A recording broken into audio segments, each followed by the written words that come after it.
Maybe the next week we can debate spending restraint. How are we going to tackle spending? I'd like to listen to my colleagues tell me, how do you plan on tackling spending?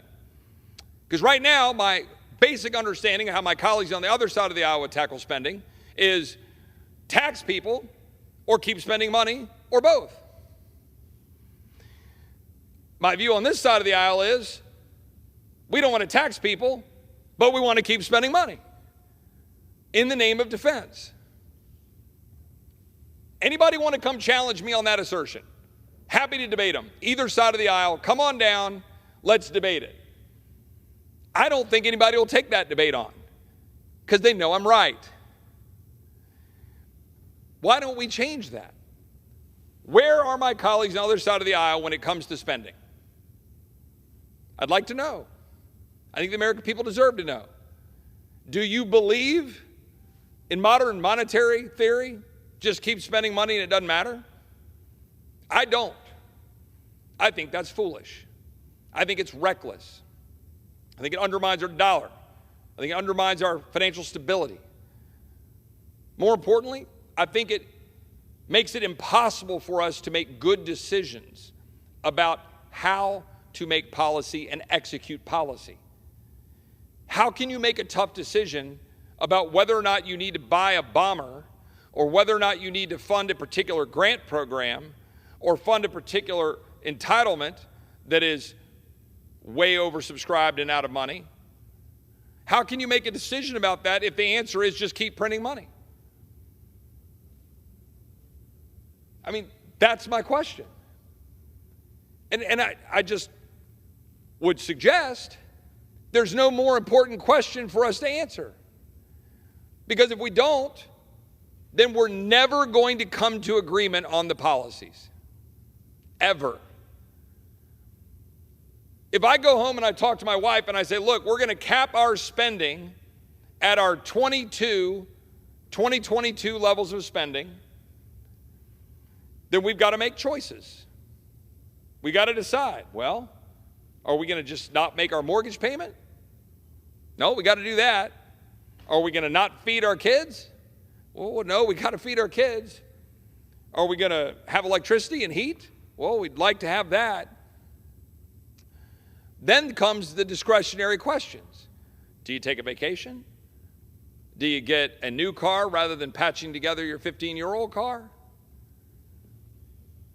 Do you send your kids to a certain school?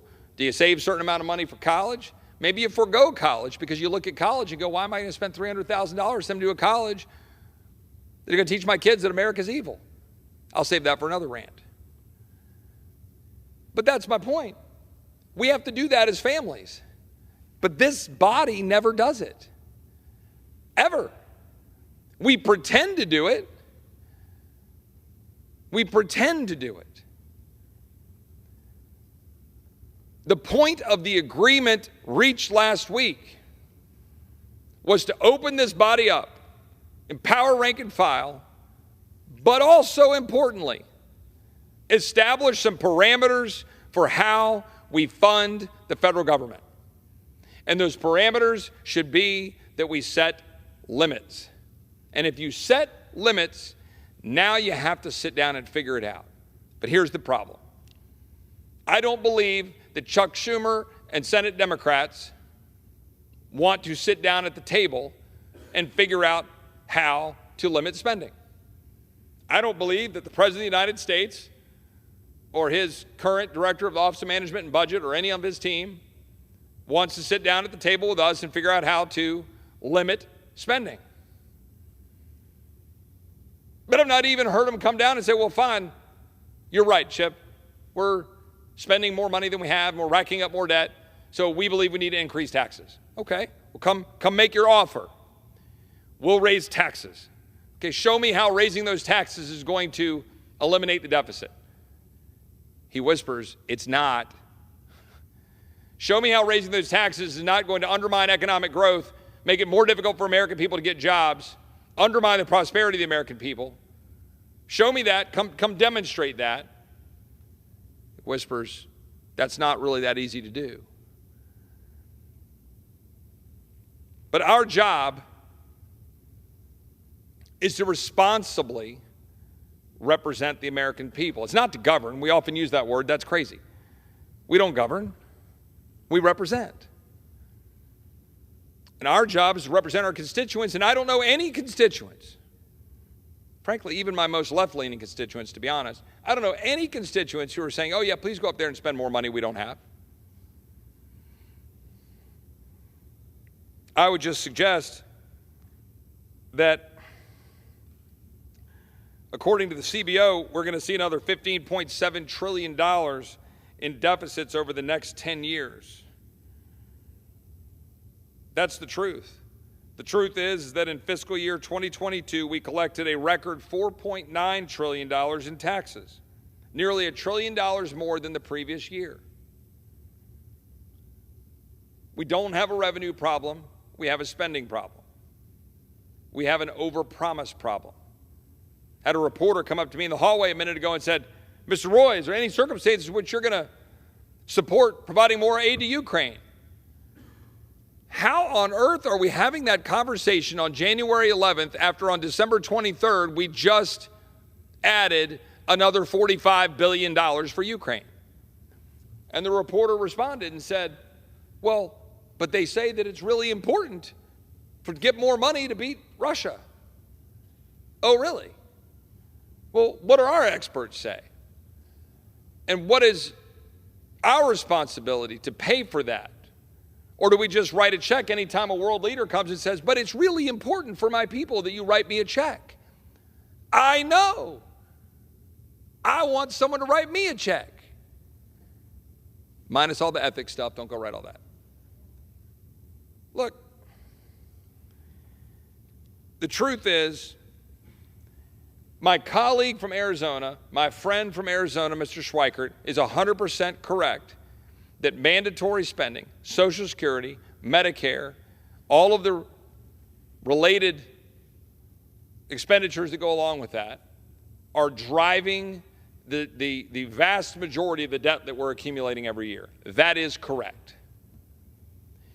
But if you're not willing to take on discretionary spending, how are you going to take on Social Security, Medicare, and reforming those to work when the first ad that's going to be run is going to be pushing Granny off the cliff, if you dare even have a conversation about the issue? Will any colleague, I will make an invitation to any colleague in the chamber, but particularly my colleagues on the other side of the aisle, come down here and talk about Social Security and Medicare and all of our mandatory spending. But I'll issue the same request that my colleagues on this side of the aisle acknowledge that you cannot hide behind Social Security, Medicare, and mandatory spending to say that we shouldn't limit discretionary spending, defense spending, because, oh, that's an insignificant part of the budget. It is significant. And it is significant not just because of the trillions of dollars of debt that those spending accounts for defense and education and Department of Justice and Commerce and every other agency and Homeland Security. It's not just because we're spending too much money there and it's adding up to deficits and debts. It's because we're funding the very agencies that are undermining us. We're funding the bureaucrats that are undermining the current individual in America that's out there as an entrepreneur trying to get a job started. It's undermining my friend Scott Smith in Loudoun County because we label him a domestic terrorist because the FBI was brought in along with the National School Board Association. They all coordinated and said, okay, let's label them a domestic terrorist. We're funding a Department of Homeland Security that wants to continue to create or execute policies that invite more people to come to our border, endangering them and us. The reason you care about discretionary spending is because it funds the policies of government, of the bureaucracy, of the administrative state that undermines our well-being, undermines our prosperity.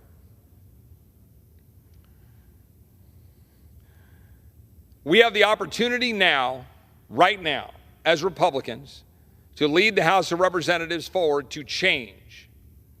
We should, in fact, change. Last week was a monumental step forward to changing this institution, to opening it up, to allowing rank-and-file members to have a say, to putting more diversity on our committees, to having more debate in committees, coming down to the floor and fighting for the people that we represent. But all of that will be for naught if we don't embrace wholeheartedly the mission, the hard mission of limiting the spending that is destroying our country and demanding that our colleagues on the other side of the aisle come sit down at the table so that we can actually do our jobs for the people we represent. And then finally, sending a message to the United States Senate, to the Democrat-led United States Senate, to the Democrat President of the United States at the other end of Pennsylvania Avenue, that it is not enough to give speeches, it's not enough to oppose what we produce out of the people's house. The American people spoke in November. They want us to be responsible. They want us to limit spending. They want us to secure the United States. They want us to have a secure and sovereign border. They want us to get out of their business. They want us to stop being at each other's throats. And if you want to do that, then embrace fiscal responsibility and stop spending money you don't have to fund the bureaucrats that are undermining our liberties. Stand up in defense of liberties, civil liberties, and the freedoms of the American people by calling out the bureaucrats in our committees and exposing it through oversight. Stand up for a strong military that is non-woke, that is sparingly used but ready to go fight when needed. Secure the border of the United States with the policies that are necessary to do so, and embrace radical federalism where we return powers to the states so we can agree to disagree and stop being at each other's throats. If you want to do those things, then there's one key thing you got to do. You got to fight the swamp. You got to take on the bureaucracy. You got to take on the powers that be. That started last week. We've got some of the tools that we need, but that battle is just beginning. And we're going to take this town on for the American people. And with that,